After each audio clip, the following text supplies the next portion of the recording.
Para alguien que tiene fe, no es necesario ninguna explicación. Para aquel sin fe, no hay explicación posible. Cita de Tomás de Aquino. Continuamos en este segundo episodio de esta interesante serie que estamos desarrollando sobre los grandes debates de la historia. Pues hoy tenemos uno de esos debates acalorados, teológicos, profundos, serios. Hoy nos hacemos acompañar de nuestro distinguido y querido amigo y hermano Luis Miguel. Amén, amén. Dios te bendiga, Jonathan, y Dios bendiga a la audiencia en este hermoso día. Para nosotros es más que un placer presentarle lo que es uno de los debates más grandes de la historia, que de ahí surgen tantas cosas, y la idea es que usted sea bendecido. Amén. Amén. Me gustaría decir también que el debate entre Tomás de Aquino y Guillermo de Ockham fue un enfrentamiento significativo en la filosofía medieval y teológica en la escolástica. Ambos pensadores fueron importantes representantes de la escolástica, un movimiento filosófico que buscaba integrar la filosofía aristotélica con la teología cristiana. Yo creo que ya partiendo de esa premisa, nos damos cuenta que estamos hablando de grandes pensadores de la época. Así porque es. te decía fuera de cámara que en ese periodo, pues lo normal hubiese sido que Tomás de Aquino hubiese abrazado solo la fe cristiana y hubiese rechazado la filosofía de Aristóteles. Pero no es lo que hace él. No, Él lo que hace es decir, no, pero es que no hay diferencia, no hay discrepancia. Se puede armonizar y se puede tener en conjunto tanto la fe y la razón. Entonces yo creo que partiendo de ahí nos deja saber el nivel de pensamiento, ¿verdad? y criterios que manejaba Tomás de Aquino para esa época, que no estamos hablando de un estamos hablando tiempo de fácil. 1000 y pico de años, o sea, demasiado tiempo atrás para estar adelantado en el tiempo. Exacto. Entonces, maestro Luis, nos gustaría entonces, para que usted nos introduzca en este gran debate que se dio, que nos informara aquí la audiencia, ¿quién era Tomás de Aquino?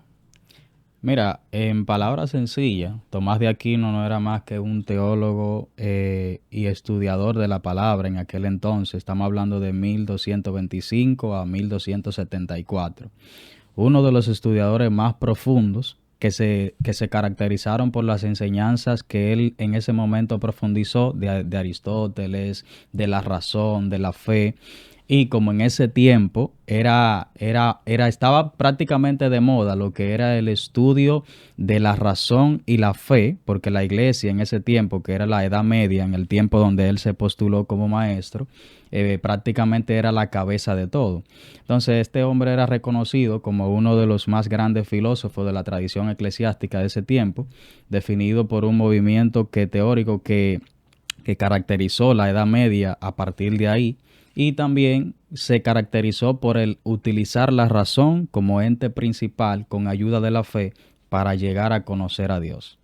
Eso nos abre un nuevo paradigma. Por lo menos creo que si lo abrió en su generación, en su época, yo creo que también debe ser un referente para nosotros hoy. Cuando, por lo menos en mi época, nosotros crecimos, pues usted era o tenía fe o era científico. Así es. Pero si usted es científico, usted no tiene espacio para la fe. Entonces nos hemos dado cuenta, como dice otra famosa frase, que la mucha ciencia nos acerca a Dios. La poca ciencia nos aleja.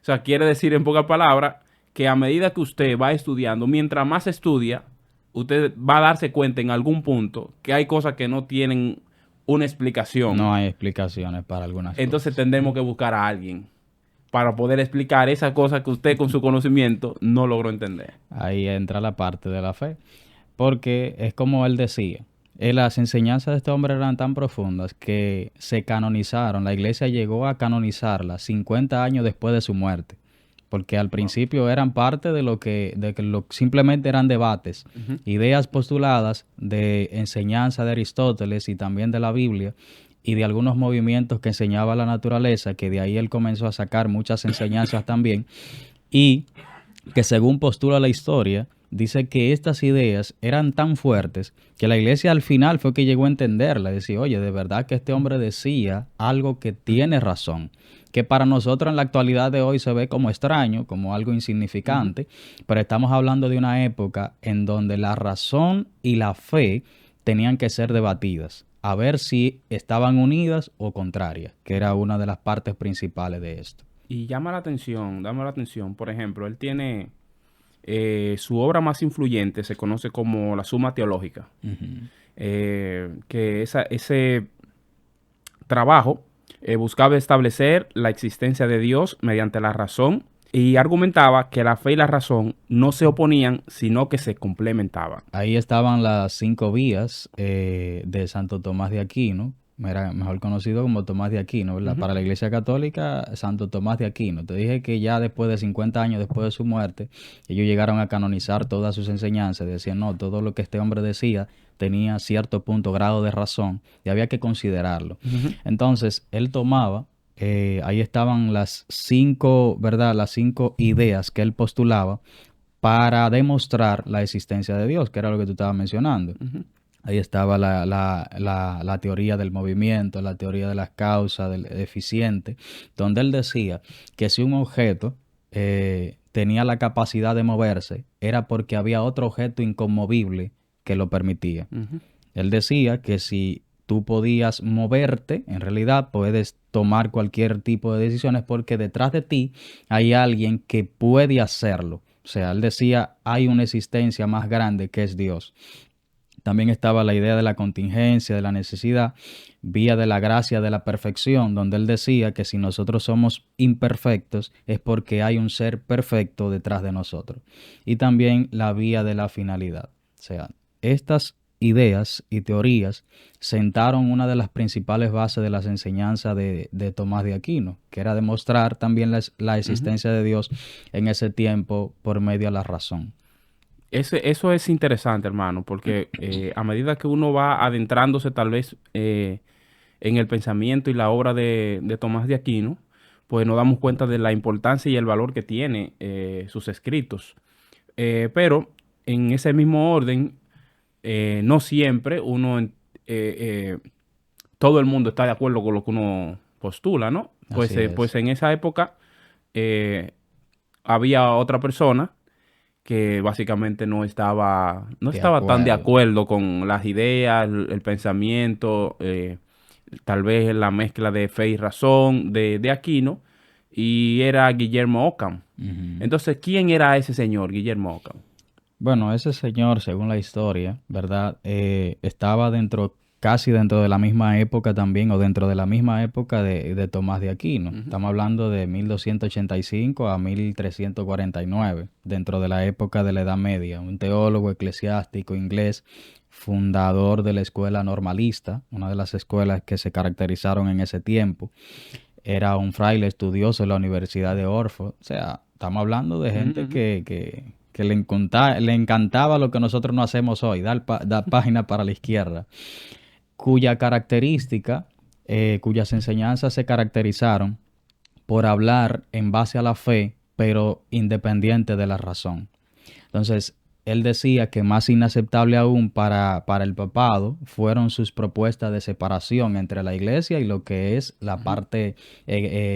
la parte, ¿verdad?, del Política. política de ese tiempo. Porque estamos hablando de que en la Edad Media, ¿verdad?, un adelanto, básicamente la iglesia era la cabeza de todo, Sí. tomaba las decisiones. Y él decía que la iglesia no podía estar tan unida en ese tiempo a la parte política porque algunas de las enseñanzas como que no estaban, Ujú, ujú. pero bueno, parte de lo que este hombre... O sea que si así analizándolo a grosso modo, yo no estaría en contra de eso, ¿Por qué? porque precisamente más adelante tú te das cuenta que muchas de las personas postularon la idea de que había que separar el gobierno con el Estado, de hecho. No podía estar mezclado, perdón, la religión Ujú. con el Estado, en este caso la política. Pero Pero las enseñanzas no solamente fueron eso, o sea, no fue solamente esa cosa que postuló Ockham.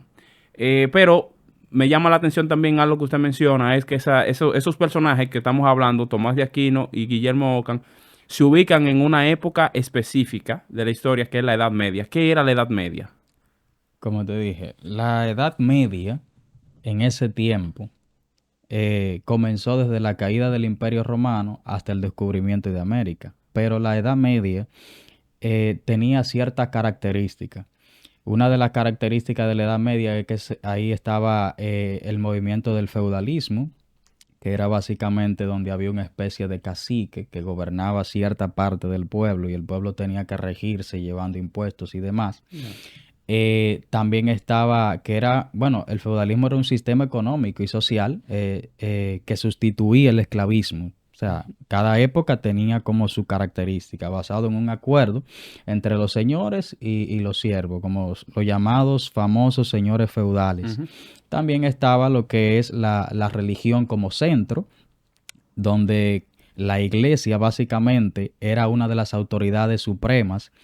El papa en ese tiempo, como cabeza de la iglesia, era tanta la autoridad que ellos tenían que ellos podían quitar una autoridad, un gobernador de un sitio y poner a otro. No era como ahora, que la iglesia es ahora básicamente como una sugerencia más. Te escucho, pero mis decisiones las tomo. Sino que la iglesia en ese tiempo tenía casi toda la autoridad que puede tener estamos hablando de un gobierno general, completo. Entonces, también se caracterizó por el Imperio Bizantino, las diferentes religiones que habían, como el Islam, pero la Iglesia Católica básicamente era la parte central de todo esto. Mira, y analizando esto me doy cuenta que es un poquito difícil hacer en ese tiempo lo que Guillermo de Ockham proponía, que era separar la parte eclesiástica del gobierno, de la parte social. Porque en ese tiempo postular eso era como ponerse en contra de la iglesia, y la iglesia tenía no solo poder para excomulgar a un sacerdote, sino también para ejecutarlo. Sí. Pero que en parte te apoyo en que el gobierno tenía que estar separado de la parte social eclesiástica, porque la iglesia no estaba bíblicamente hablando, si no vamos a las escrituras, para poner o quitar reyes o tomar leyes o mandar a ejecutar personas. La iglesia básicamente está para enseñar la verdad. Entonces, ligarlo un poco a la política puede un poquito inclinarse a lo que la iglesia se inclinó en ese tiempo, que fue depravaciones de enseñanzas, teorías fuera de la palabra, que básicamente buscaban el sostenimiento económico, pero nada que ver con la fe. Tú, por ejemplo, te pones a analizar, hermano, la misma historia. Vamos a hablar de los 7 periodos, por ejemplo, de la iglesia cristiana. La iglesia primitiva funcionaba con un estándar que el Señor había establecido. Los líderes tenían que ser hombres piadosos, de buen testimonio, llenos del Espíritu Santo. Esos eran los estándares que se pedían para poner el liderazgo. Pero cuando el Constantino imperializa Roma con el cristianismo, pues entonces los líderes que empiezan a surgir no son esos líderes con esa capacidad. Entonces ya pongo a mi amigo, pongo al militar fulano, pongo a mengano de tal, vamos a introducir esta imagen aquí para que esta sea la religión donde todo el mundo pueda tener cabida. Entonces todo empezó a corromperse. Entonces de ahí es que cuando se mezcla el Estado, o en este caso la política con la religión, entonces al final quien pierde la fe, porque empieza a perder credibilidad, porque los líderes ya se empiezan a inclinar no a la fe, no a la Biblia, sino que empiezan a inclinarse a sus intereses políticos. Entonces eso es un tema que... Se puede ser, entonces, digamos, sería una pregunta, ¿se puede ser pastor y político al mismo tiempo? Está difícil. ¿Por qué? Está difícil. Por ejemplo, en este lado de Latinoamérica, y vamos a hablar de República Dominicana, para segmentar un poco.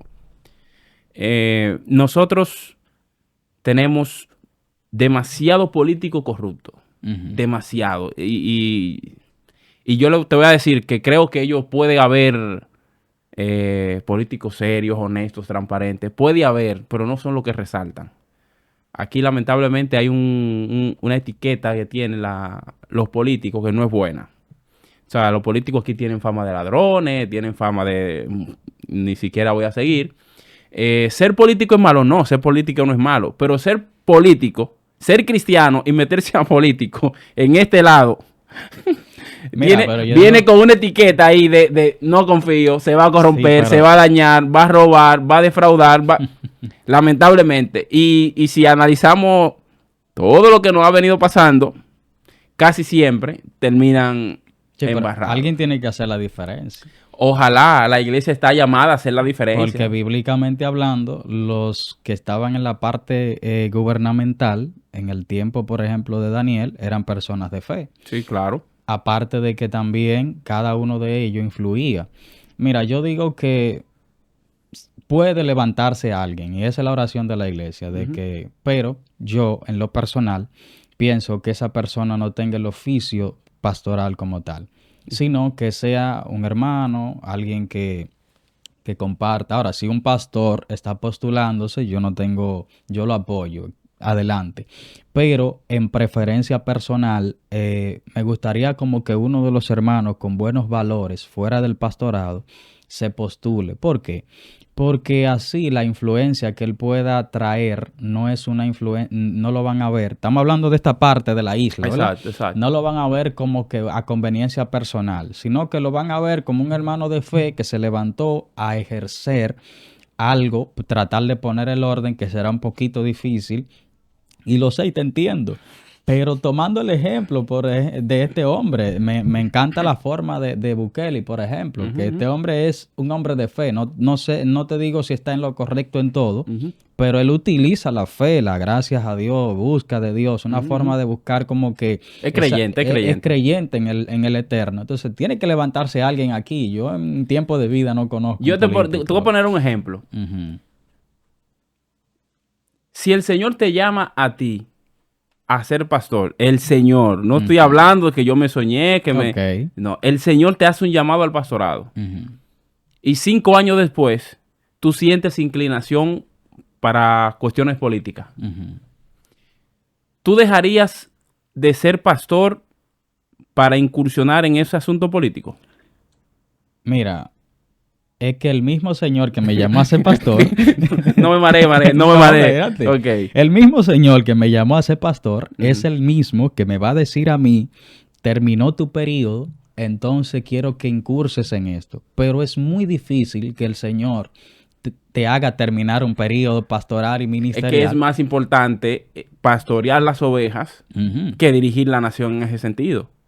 Ahora, si el Señor quiere que tú dirijas algún algo político aquí, lo primero que el Señor tiene que hacer es prepararte, o tú como ciudadano debes prepararte para el fin el que quiere ocupar la posición. Entonces, ¿qué es lo que pasa? Que nosotros no nos formamos bien en la palabra, no nos formamos bien secularmente, pero después somos los que queremos los cargos con botella. Cristianos. ¿Cómo así? Ya, no vamos a entrar en detalle. ¿Hay cristianos utilizando botella? Y no vamos a entrar en detalle. O sea, la cuestión es que cuando se ha mezclado la religión, los religiosos con el Estado, para la parte religiosa no ha sido favorable. Tal vez económicamente sí le ha beneficiado, pero espiritualmente no. Es como dejamos nuestra vocación, nuestro llamado primordial a lo que Dios nos llamó, para ocuparnos en las cosas de aquí, del mundo, de lo terrenal. Y en ese sentido yo no lo veo bien. Ahora, yo creo que el Señor puede permitir que tú como individuo te prepares. Y te prepares con esa visión, con ese proyecto. Y el Señor colocarte mañana. Pero ya tú tienes la preparación. Aparte tienes la fe, ¿verdad? El Señor pone la gracia. O sea, yo no estoy en contra de que un cristiano ocupe una posición política. Lo que yo no veo bien es que una persona que me diga a mí que el Señor lo llamó al ministerio pastoral, luego el Señor le va a decir, ahora yo no quiero que tú seas pastor, quiero que seas político por el partido X. Mira, está difícil creerlo de esa manera porque bíblicamente todavía no se ha escuchado. Obviamente hay muchas experiencias, pero no se ha escuchado que alguien le diga, que el Señor le diga, mira, terminó tu ministerio aquí, ahora necesito esto. Pero mira, hay otra línea también que no podemos condenar, porque generalmente las personas que no investigan condenan totalmente, radicalmente la política como que si fuera algo de Satanás. Exacto. Pero quiero explicar algo, es que la política no es algo de Satanás. Lo que pasa es que los que están en posiciones políticas hacen cosas que no deben. ¿Por qué digo que no es algo generalmente del mal? Porque estamos hablando de una ciencia en donde se ocupan posiciones para gobernar un pueblo. Entonces, quien creó la parte gubernamental, uno de los primeros que diseñó básicamente el gobierno del hombre en la tierra fue el Señor, cuando puso a Adán administrador de todo. Entonces, mira lo que la iglesia hace. Los que condenan la parte política mayormente se benefician de los mismos políticos. Por ejemplo, en tiempos de política, mi iglesia está en construcción, es un ejemplo que estoy poniendo, y llega un político de la comunidad diciendo, vamos a ayudar a la iglesia para que la iglesia sea construida. ¿Qué tú crees que va a hacer ese pastor? Ese pastor difícilmente condene a ese político, porque lo he visto. Difícilmente condene a ese político y cambie su perspectiva, porque él dice, oye, este hombre me ha mostrado la cara diferente. Entonces yo creo que antes de nosotros condenar, tenemos como que estudiar bien a fondo, porque muchas veces condenamos lo que nos beneficiamos. Y no estoy diciendo que sea malo beneficiarse de la política y tampoco que sea malo que un político tal, ¿verdad?, quiera ayudar a la iglesia, porque sería de gran bendición. Pero normalmente nosotros, la iglesia evangélica, que generalmente tenemos, nos construimos nosotros mismos, aparte de la iglesia tradicional, que con ayuda del gobierno. Pero ahí nosotros debemos estudiar bastante y no ser como ignorante en esa parte. Correcto. Entonces, retomando ahí, maestro, el tema. Entonces, si sabemos ya quién es aquí Tomás de Aquino, más o menos, ya vimos un panorama rápido de quién es Guillermo de Ockham, vimos más o menos qué era la Edad Media, ¿verdad? A grosso modo. Entonces, vamos a hablar acerca de qué enseñanzas postulaba Tomás de Aquino. Ok. Mira, una de las principales enseñanzas que él postulaba era que la razón tenía una parte como fuente del conocimiento. Estamos hablando de que Tomás de Aquino sostiene que la razón es la fuente principal del conocimiento humano. Como te dije al principio, a grosso modo, algo sencillo en cuanto a él, era que él tomaba algunas de las enseñanzas de Aristóteles y como Aristóteles era básicamente uno de los filósofos más reconocidos de su época y también de la nuestra, en donde él utilizaba mucho la razón para explicar parte de las cosas que ocurren a nivel natural, este hombre decía, Tomás de Aquino, que la razón era un ente principal para entender la parte de la fe. En rápida instancia, él también mostraba la importancia de la experiencia, porque él decía que la experiencia es fundamental en el proceso de adquisición del conocimiento. No solamente era llenarnos a través de la razón, sino que él decía que experimentar algo también ayudaba a conocer algunas cosas. Entonces, él hablaba y postulaba de la existencia del alma. Él decía que el alma no solamente era una parte del cuerpo en sí, detrás de lo que nos vemos, sino que el alma componía la parte central del hombre. Y la existencia de Dios, que era lo que mencionábamos al principio ahorita, donde él postulaba 5 razones teóricas a través de la razón de por qué Dios existe.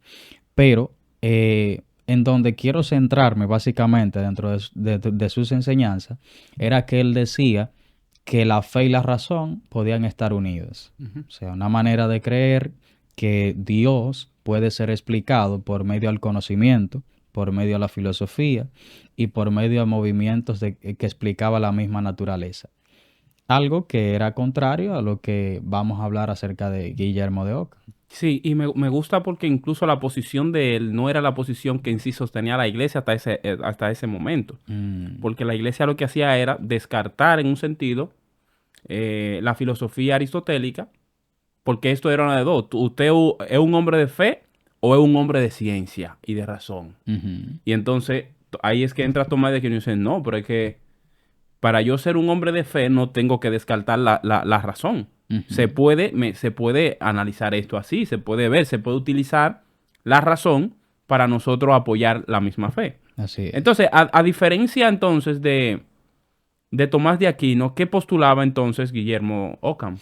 Mira, Guillermo de Ockham, que una de las cosas que él postulaba, él tenía varias obras principales. pero una de ellas, como hablábamos detrás de cámara, era la navaja de Occam. En palabras simples, él decía que algo complicado podía explicarse por algo simple. Una de las frases más principales de esa teoría o de esa obra era que él decía, la más simple es la más probable. Es decir, que él no le gustaba tanto profundizar a través de algunas cosas, porque él decía, si yo puedo explicarlo con palabras simples, ¿por qué entonces tendría que complicarme la vida utilizando tantas filosofías y complejidades y tantas cosas? Él también decía que la fe y la razón son ámbitos separados y diferentes a diferencia de Tomás de Aquino. Entonces, él decía que la filosofía se emancipa de la teología. O sea, una de ellas depende de la otra, pero no pueden estar unidas. Para Ockham, ciertas verdades universales solo podían ser conocidas a través de la fe, sin tener que recurrir a la filosofía. Guillermo establecía que la razón no está al servicio de la fe, ni la fe necesita la razón. Y ahí yo me detengo, porque estamos hablando de dos teólogos de la misma época, en donde ellos mismos están escribiendo, porque no eran solamente teólogos que se paraban en una plaza, eran escritores. Y cada escritor escribía un tratado que ahora mismo conoce un tratado como algo pequeño de 2 páginas, pero un tratado de ese tiempo era casi un libro. Sí. Entonces, cada uno de ellos escribía defendiendo su punto de vista. Tomás de Aquino decía, la fe y la razón deberían de estar unidas para explicar todo lo que hoy estamos viendo. Guillermo decía, la fe y la razón son independientes, la ciencia no puede ligarse a la fe. O sea... Pensamiento diametralmente opuesto. Exacto. Llama la atención porque yo sé que Guillermo afirmaba en sí la parte de que como Dios no podía ser demostrado por la razón, pues entonces eso debía separarse una cosa de otra. También él tenía una filosofía, la filosofía nominalista, que sostenía que los universales y las esencias no existen más allá de los objetos individuales y solo son construcciones mentales útiles para la comprensión del mundo. Está profundo el señor Guillermito, ¿no? Esa gente... Entonces, llama la atención porque primero son personas de la misma escuelita, que es la escolástica. Son personas brillantes. Pero ¿cómo se pudiera tener un pensamiento, o sea, un pensamiento tan opuesto entre sí y utilizando básicamente los argumentos lógicos y razonables? Porque yo leo eso de Guillermo y óyeme, yo le di casi la razón a él ahí. La apruebo. Sí, claro, pero cuando leo a Aquino, también me parece que también es brillante. Exacto. Entonces yo pienso que esa es la parte importante de uno poder analizar la historia.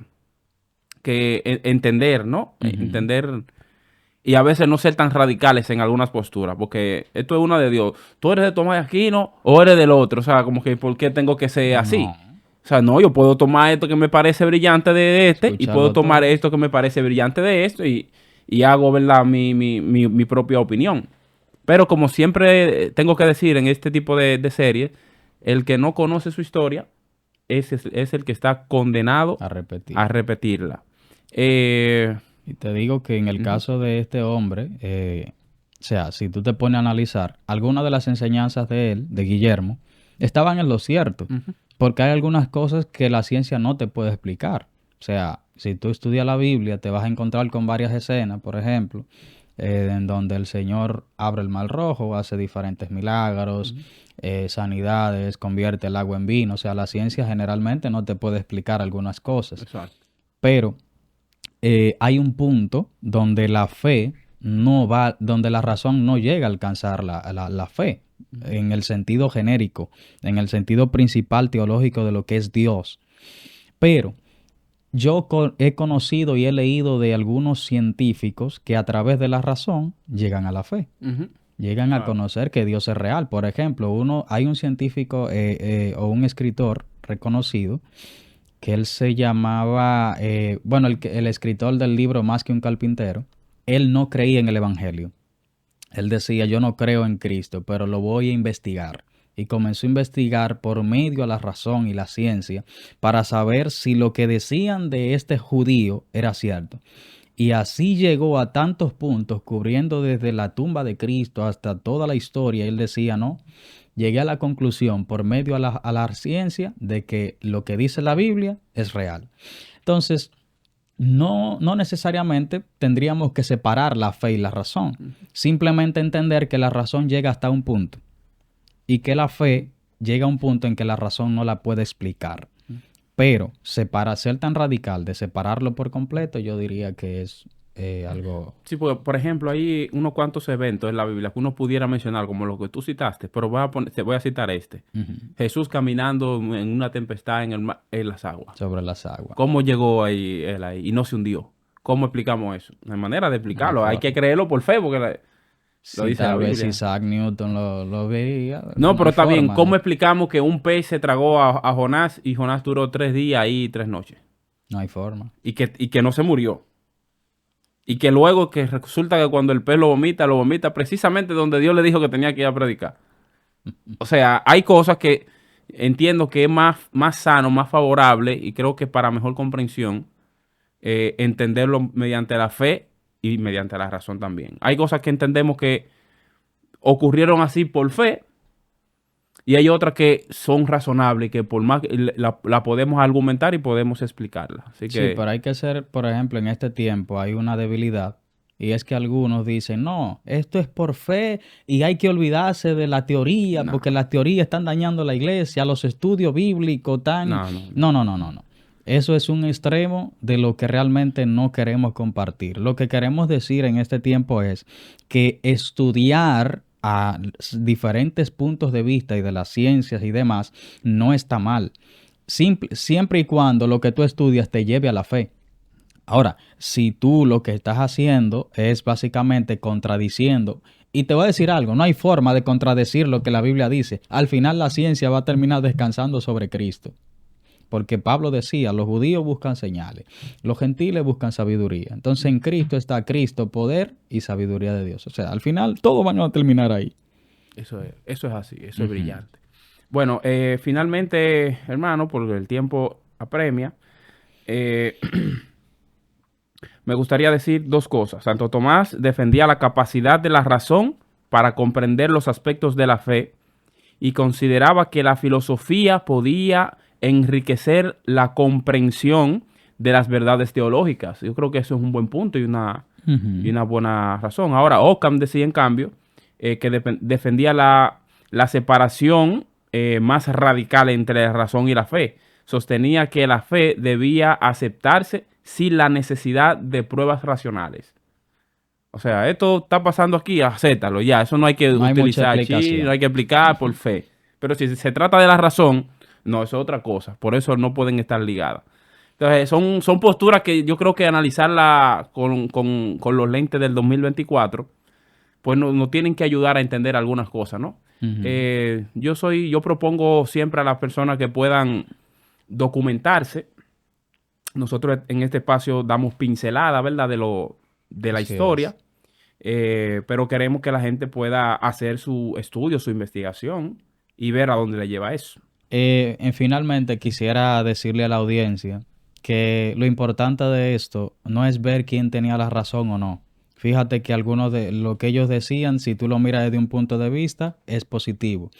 Entonces, cada uno de ellos tenía un punto a favor. Lo que queremos decir con esto es que es importante documentarnos. Hay otros debates que surgen en este tiempo que se desprenden de eso, se desprenden de esta historia. Entonces es importante estar bien documentado para no repetir una historia de la que hoy estamos viendo y para que la ignorancia no nos tome de sorpresa. Ayudémonos en el sentido del conocimiento para que Dios pueda usarnos de más bendición, porque mientras más tú sabes, más Dios te usa, Que sí, está genéricamente. fuerte esa, maestro. Entonces, lo que no saben mucho. Dios puede hacerlo como la Biblia dice que Él escoge a los débiles, Mm, pero ese Dios que te escoge es el mismo que te capacita. O sea, Dios no va a poner a un político a hablar, por ejemplo, Dios no me va a usar a mí a hablarle a un político cuando yo no sé ni nada de política. Él me va a capacitar para hablarle, aunque yo no sepa. Pero es necesario documentarnos. Aquellos que quieren saber más sobre la fe, la razón y demás, documéntese, estudie para que Dios lo use en este tiempo, porque necesitamos gente como con temor de Dios y con sabiduría. Excelente. Esto fue un episodio más de Profundicemos.